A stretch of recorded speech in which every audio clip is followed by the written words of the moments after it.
Greetings and welcome to Minor Hockey Mayhem. I'm your host, Joe Branco, here at Culturama. Today on MHM, we have our player profile of the week. I have an interview with former Cornell coach, hockey director at Syracuse Nationals, and current owner of the hockey think tank, Topher Scott. I have our Mayhem clip of the week, rankings, tournament results, Minor Hockey Mayhem parent tip of the week, and new this week, our dad joke of the week. Be sure to like and share this video and follow us on Twitter, Instagram, and Facebook. So let's get started with episode 6 of Minor Hockey Mayhem. This week's player profile is 08 Dynamic Edge Florida forward Gavin Cox. Hi Gavin, welcome to the show. So what do you love most about hockey? I love going on the ice. I love going to these tournaments that I'm fortunate enough to go because my parents provide for me. And I also love meeting the people, the new people that I meet on the tournaments.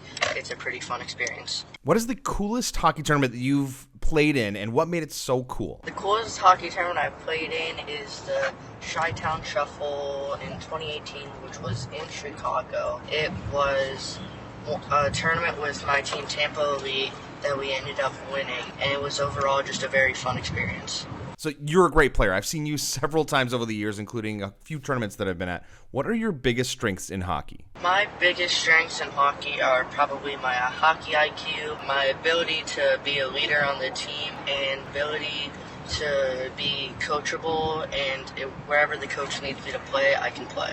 Who has helped you most in your hockey career so far? The top 3 people that have helped me the most in my hockey career are probably my mom.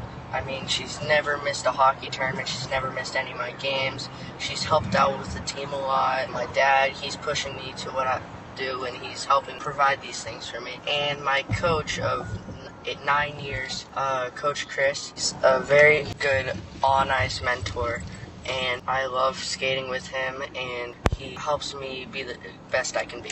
What is your favorite hockey memory so far? I have a lot of favorite hockey memories, but my very favorite ones are probably just being able to travel in general, because in Florida there's not that many teams to travel with, and going up to Canada and playing with my friends out of Montreal is also a very nice thing. So Gavin, you live in Florida, so many people don't consider Florida a hotbed for hockey. What do you think about the hockey community and the development options in Florida? People really don't think of Florida as a hockey state, but we've got ice just like every other state, and obviously our NHL team just won the Stanley Cup, and in my opinion, we've got some of the best trainers in the world in the Tampa area, and we also have a lot of ex-NHL players that come to Florida and train everyone.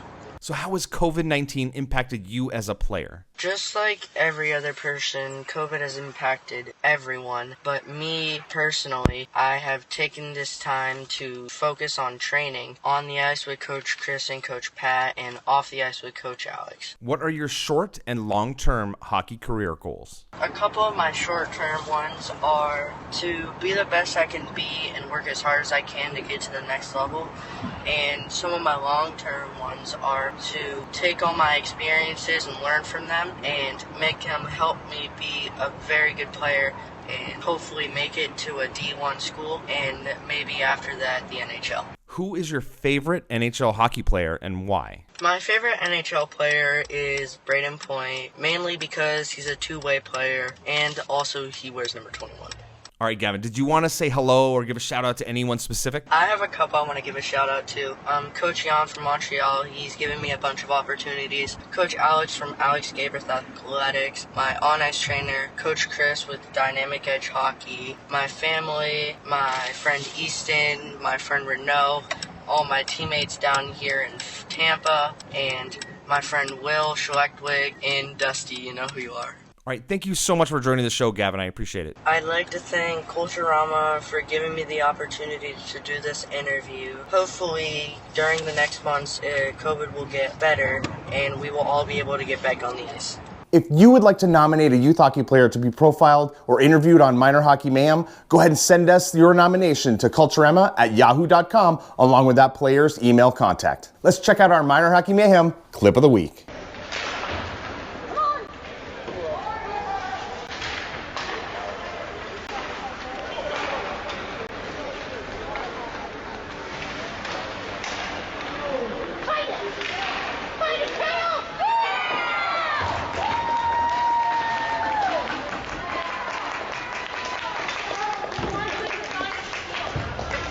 So it's time for our hockey parent tip of the day.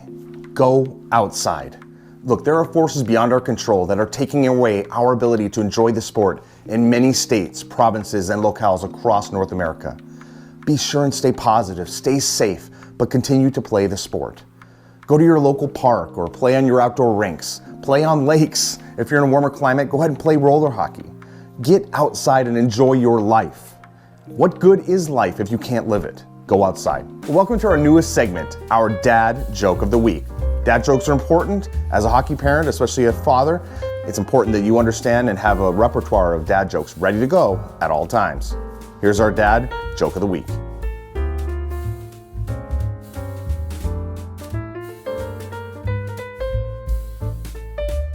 This week, I'm very excited to be joined by former Cornell hockey coach, Syracuse Nationals hockey director, and owner of the hockey think tank, Topher Scott. Thanks a lot, Topher, for joining the show. Welcome. Yeah, thanks for having me, and excited to hang out and talk some hockey here for a little bit. Awesome. Yeah. So I followed you a little bit online for a while. I see a lot of the things you're doing on the think tank, and I want to get into that in a little bit. But just in general, if you could share a little bit about your hockey background, because I find it particularly interesting. Like just starting from the beginning, how you fell in love with the sport and kind of how you got to where you are now. I'd love to understand a little bit about your hockey history. Yeah, sure. I mean, I was born into it. I didn't really have a choice, to be honest with you. My dad played. He was Division I hockey player, and I give him some grief sometime because he ended up marrying his teammate's sister, my mom, his college hockey teammate. So, my mom's side, everybody played hockey. My dad's side, everybody played hockey. My grandfather ref for a long time, and so I just kind of grew up with it and had a lot of cousins and all that kind of stuff that played. So was something that was always a part of who our families were on both sides. And once they put a stick in my hands and skates on my feet, it just kind of never stopped from there. My understanding is that you were a hockey coach in college, right? So you coached at Cornell. So I'd like to hear a little bit about that, sort of more in line with, what did you learn from your time there about yourself, about the kids that are coming up, trying to get to D1 college play, any of that kind of stuff. What did you learn during your time there as a coach?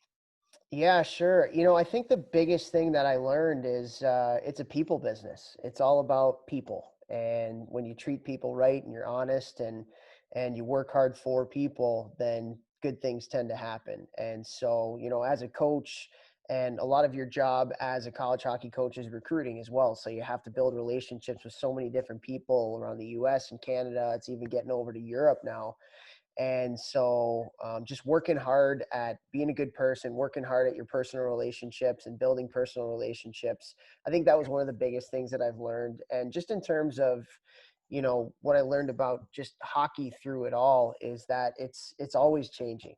And I think the best people in the hockey business are always adapting to new ways of doing things. They always want to get better, and they almost have a never satisfied type of mindset. And from the players that I've coached that have gone on to do really good things, the coaches that I've coached with that have had a lot of success, they have their core principles for sure, things that they really believe in, but they're always looking to get better. And that was something I always had a lot of respect for with the people that I worked with. How do you go about searching for the right players? Once you do get into the rink, the three things, kind of like the holy grail that I look for, and I think a lot of other scouts look for too. Number one is a hockey sense. So can they think the game? Do they understand the game? Can they make plays out there? The second thing is competitiveness. I think the biggest mistakes that I've made as a recruiter and as a scout are with kids that had a lot of skill and hockey sense, but didn't compete very hard and didn't have like a genuine passion for the game. I think that's really important. And then the third thing is just that mindset that we talked about before, just that coachability and that mindset of always wanting to get better and being coachable. I think, looking back at it now, having been out of that business for a little bit, that coachability thing is huge. And you always, because as a college coach, or if you're a professional scout, that kid might not get to your campus or get to your team for another 2 to 3 years. So you recruit them at a certain age, they still got to get better for them to be a value and an asset to your program. So, and then in college, you have these kids for 4 years. So you want to have kids that will be much better in year 4 as a senior than they were as a freshman. So long-winded answer to your question a little bit, but that's kind of the way that I think about just the whole process in general. I was hoping you could tell me and tell everyone a little bit more about the Hockey Think Tank. Now that's yours, right? Yeah, sure. I mean, we're just a hockey, I like to call it a hockey education and inspiration company. And we like to provide as much content as we can to players, to coaches, to parents that can help just better the game and just educate people. There's a lot of really great people in hockey that are looking for resources to, get better, or just kind of understand it a little bit more, especially for parents, because the youth hockey is it's a little crazy, as you know.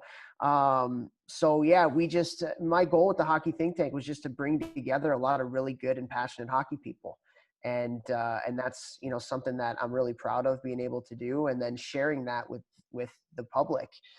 So, getting the chance to get NHL development coaches or NHL players or college coaches or agents, getting some really, really successful youth hockey coaches, just all over the U.S. and Canada. And we've even had we have a pretty successful podcast. We've had one of the most successful coaches in Sweden, one of the most successful coaches in Finland, to be able to come on and just share their knowledge. And then we get to share that with the greater hockey public. And it's been a lot of fun.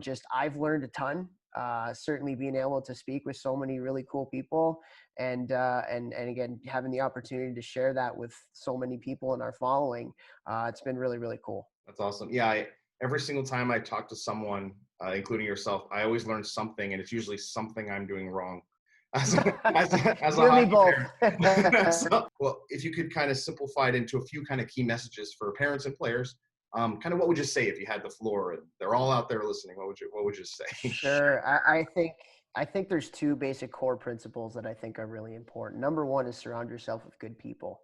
You know, you're only as good as the people that you surround yourself with. And especially for the kids and the players that are coming up, that are getting into the ages where hockey becomes a little bit more serious, becomes a little bit more important, and you have, your attention being pulled at you from a million different directions. I think making sure you surround yourself with really good people, people that care about you, people that love you for who you are, people that'll challenge you and tell you the truth when you need to be challenged and you need to be told the truth. Just your support network that you build for yourself and for your family. I think that's the most important thing. And then the second thing is I've never coached a kid that went on to play in the NHL or that reached their potential, never played with a player that went on to do great things in hockey or the NHL, whatever that is, NHL, college, that didn't have a genuine love and passion for the game. I think, everybody tries to figure out what the secret sauce is to becoming an elite hockey player. And for me, with all the experience that I've had and all the people that I've been able to surround myself with, the one constant is that they loved it. And so, especially in youth hockey, I think we forget about that sometimes with how professional it can get, and it's seemingly at younger and younger ages. So surround yourself with really good people, number one. And then don't forget that hockey is a game. And the more you love it, the more you have a passion for it, the better you're going to be, because it's just simple, right? If you love it, you're going to want to work at it more. And when you want to work at it more, you're going to get better. And the better you get, the more opportunities you're going to have. So, but it all starts with that foundation of having a love for the game. Yeah. So, okay. So where can folks find you? So we have a website, thehockeythinktank.com, and we got a bunch of different stuff on there. We have a lot of blogs. We have a lot of videos. We just came out with a parent survival guide. So if you're a parent, just from, all the way from the beginning, how important the car ride home is, all the way to what's the college recruiting process like, so you get something at every level. And then again, it's just a hockey education inspiration thing. So there's a lot of stuff on the website where you can go and just get more inspired and educated about what we call the greatest game on the planet. And then we also have a podcast that we do, the Hockey Think Tank podcast, which I do with my cousin, actually, Jeff Lavecchio, who was a 10-year pro, and now he trains hockey players down in the St. Louis area, all the way from youth all the way to the NHL levels. And we have been fortunate to bring on some just amazing guests. We've had guests all the way from, Martin St. Louis to people within USA Hockey to college coaches, NHL players, and everybody in between, women's Olympians and things like that. So we just like to bring on really, really cool and really, people that have had great journeys in the hockey game, and just talk some hockey, talk their journey, and hopefully make people who listen a little bit more interested in the game. I really appreciate you coming on the show. I think it's awesome. A lot of great knowledge. Thank you so much. I appreciate it. Yeah, thanks for having me. Love the stuff that you're doing too. Keep up the good work. All right. Thanks a lot, Topher. Take care. Yeah. Let's check out this week's top 10 rankings for each birth year.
Welcome to Game Corner. Let's go ahead and check out the tournament results from last week.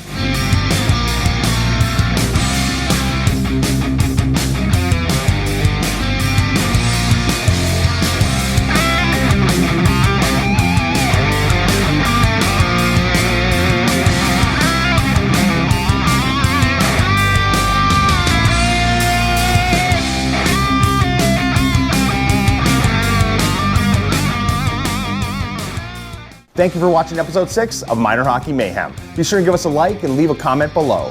Share with all of your hockey fans looking for their weekly minor hockey fix. If you are interested in becoming a sponsor, go ahead and send us an email. Good luck to all the teams in your games this week, and we'll see you on the ice.